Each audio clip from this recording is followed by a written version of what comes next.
Hello friends, welcome to the channel.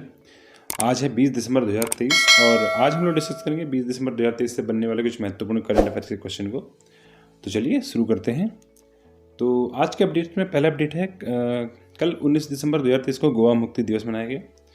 Next है, हाल ही में IMF ने एक रिपोर्ट में कहा है कि भारत वैश्विक विकास में 16% से अधिक का योगदान दे रहा है। नेक्स्ट है, हाल ही में आनंद विहार अधिनियम जम्मू एंड कश्मीर में लागू हो गया है। नेक्स्ट है, हाल ही में कांकेर घाटी राष्ट्रीय उद्यान को यूनेस्को की विश्व धरोहर स्थल की सूची में शामिल करने का प्रस्ताव भेजा गया है। नेक्स्ट है, पार्वती कालीसिंधु नदी जोड़ो परियोजना पर मध्य प्रदेश और राजस्थान सरकार की सहमति बन गई है।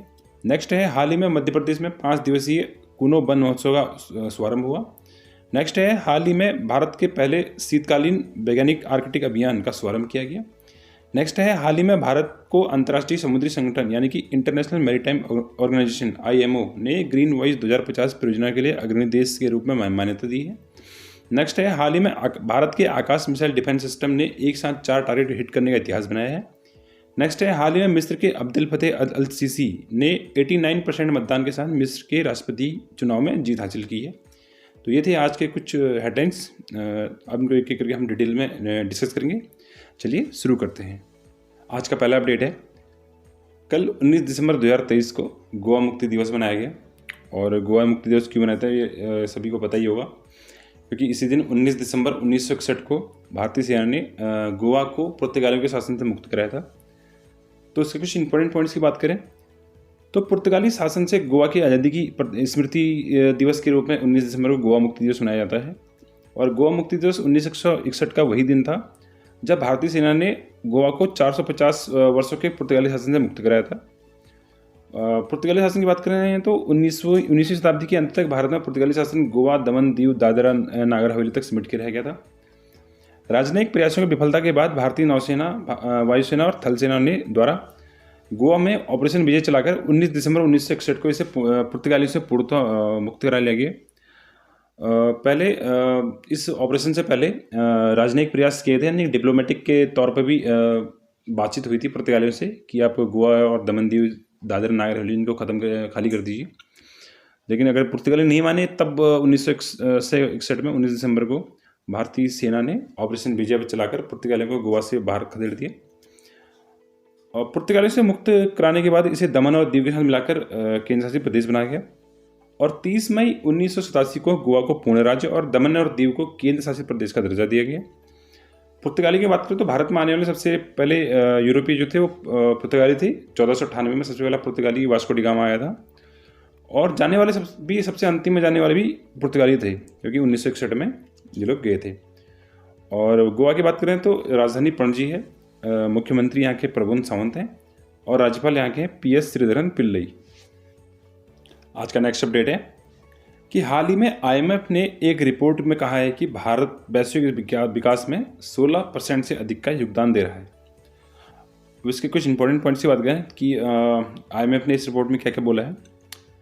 तो अंतर्राष्ट्रीय मुद्रा कोष यानी कि इंटरनेशनल मॉनेटरी फंड IMF के अनुसार डिजिटलीकरण और बुनियादी ढांचे जैसे प्रमुख क्षेत्रों में सुधारों के कारण भारत की मजबूत वृद्धि इसे एक स्टार परफॉर्मर बना दिया है।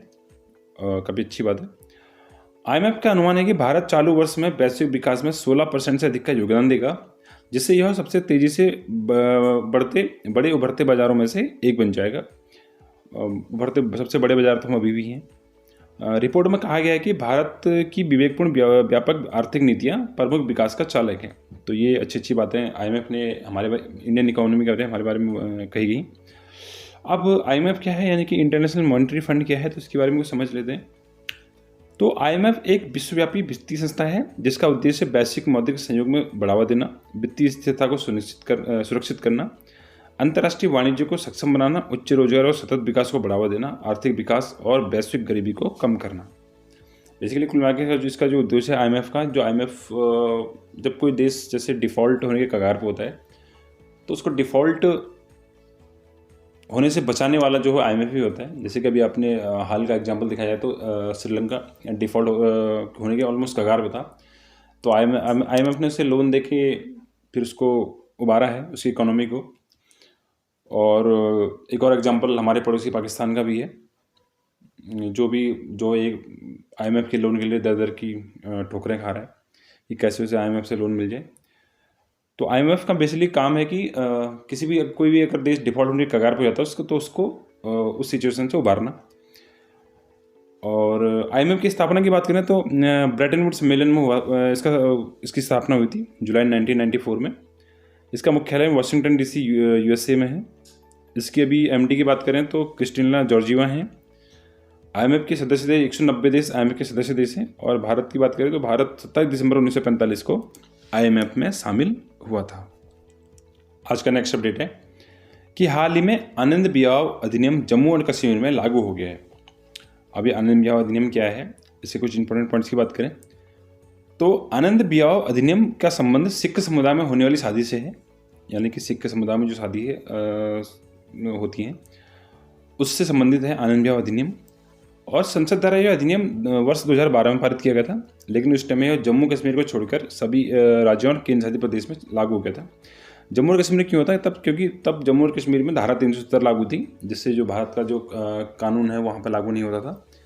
और अब ये लागू हुआ है 11 साल बाद, अभी जम्मू कश्मीर में लागू हुआ है, क्योंकि सुप्रीम कोर्ट ने भी धारा 370 हटाने के फैसले को सही करार दिया, तो इसलिए सरकार ने अब इसे जम्मू कश्मीर में लागू कर दिया है।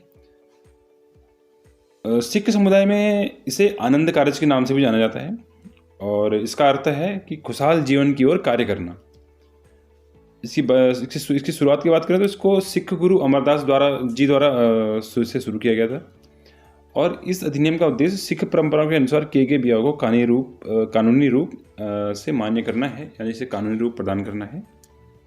आज का नेक्स्ट अपडेट है, हाल ही में कांगेर घाटी राष्ट्रीय उद्यान को यूनेस्को की विश्व धरोहर स्थल की सूची में शामिल करने का प्रस्ताव भेजा गया है।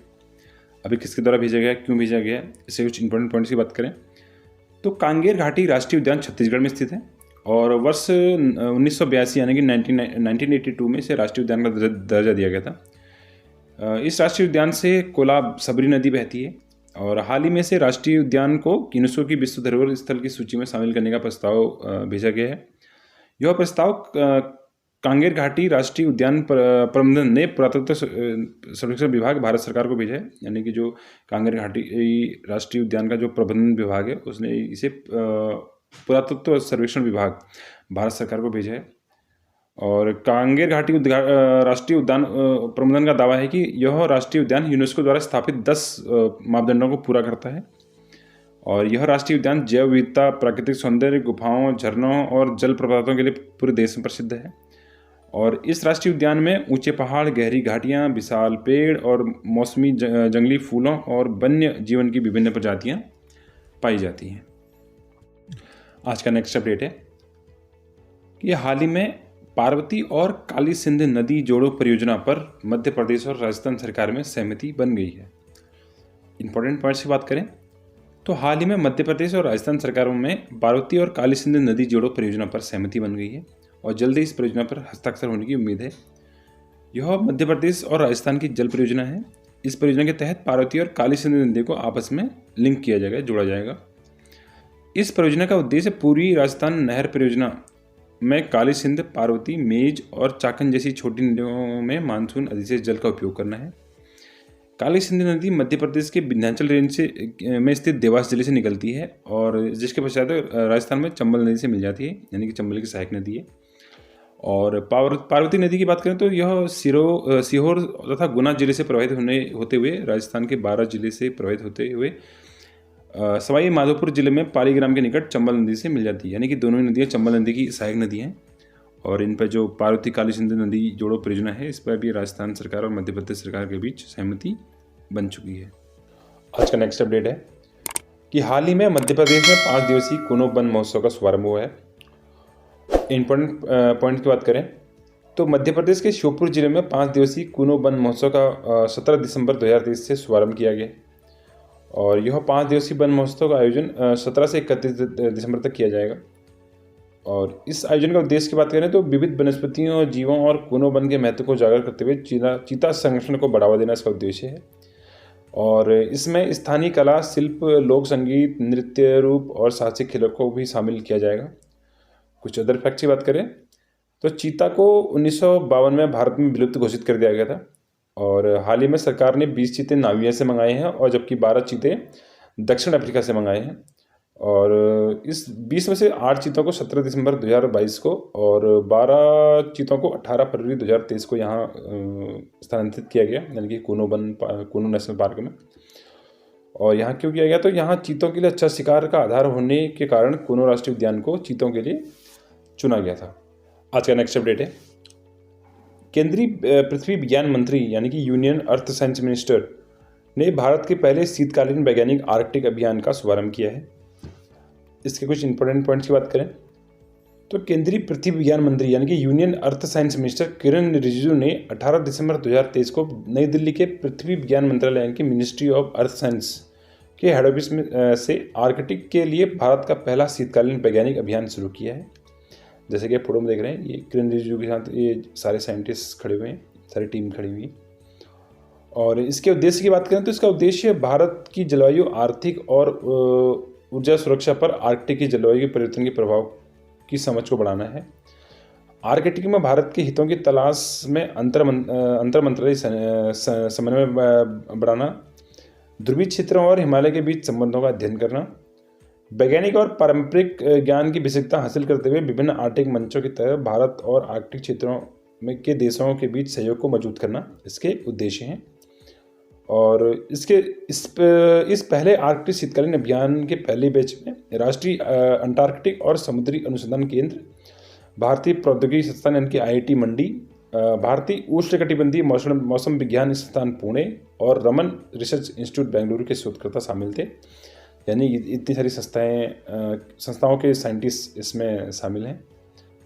और कुछ अदर फैक्ट्स की बात करें तो भारत आर्कटिक में 2008 से हिमाद्री नामक एक अनुसंधान केंद्र संचालित कर रहा है, जहां ज़्यादातर गर्मियों यानी कि अप्रैल से अक्टूबर के बीच के दौरान शोध से संबंधित कार्य किए जाते हैं। यानी कि 2008 से जो भारत आर्कटिक में यानी कि नदर्न हेमिस्फीयर में हिमाद्री नामक एक अनुसंधान केंद्र संचालित कर रहा है।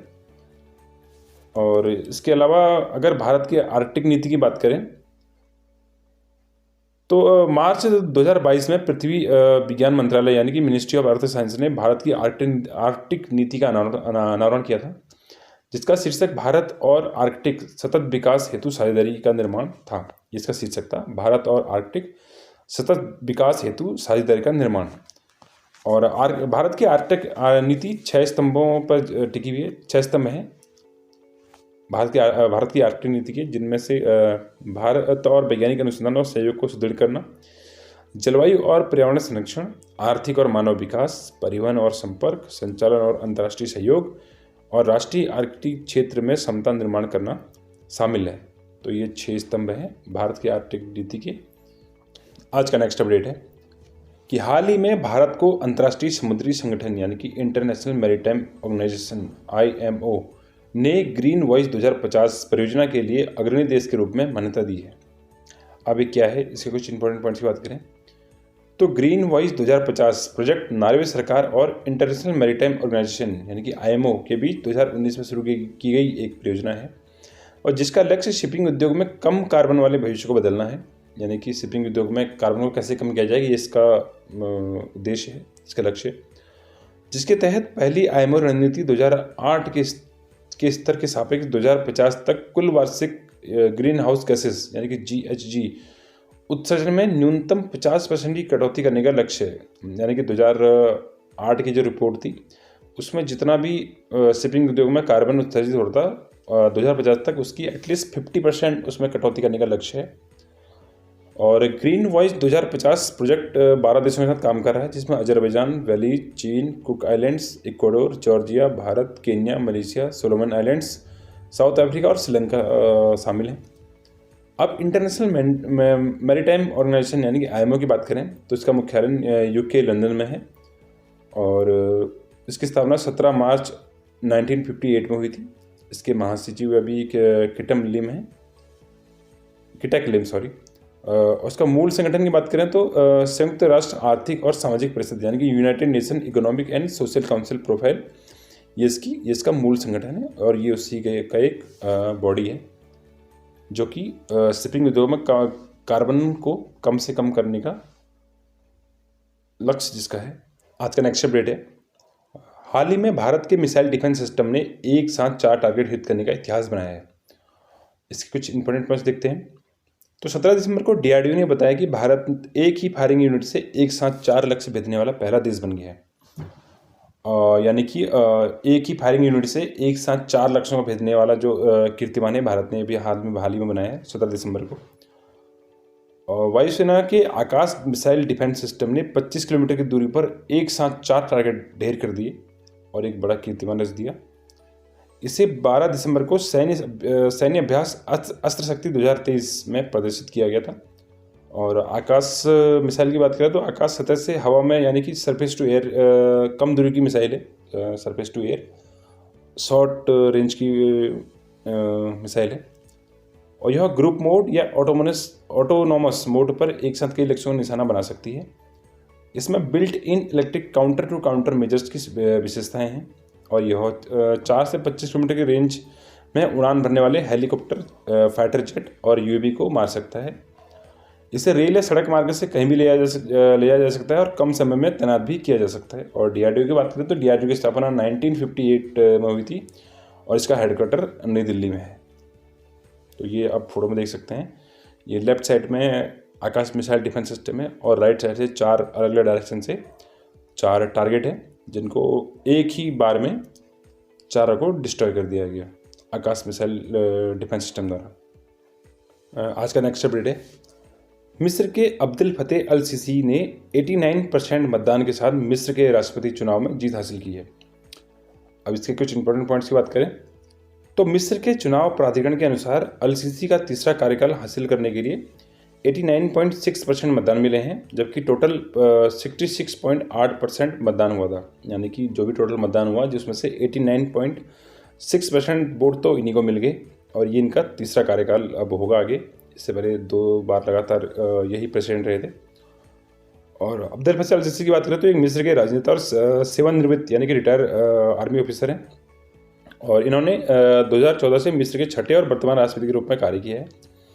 इसकी और अब्दुल फतेह अल सीसी ने मिस्र के उप प्रधानमंत्री, रक्षा मंत्री और सैन्य खुफिया निदेशक के रूप में भी कार्य किया है। यानी कि काफ़ी पदों पर ये पहले अपनी सेवाएं दे चुके हैं और इस बार इनको इलेक्शन में 89.6% वोट मिले, जो कि ऑलमोस्ट यहाँ पे काउंटिंग है 3,97,02,451 वोट इनको मिले, जो कि पूरा मतदान प्रतिशत का 89.6% था। अभी इनका तीसरा कार्यकाल शुरू हो गया है।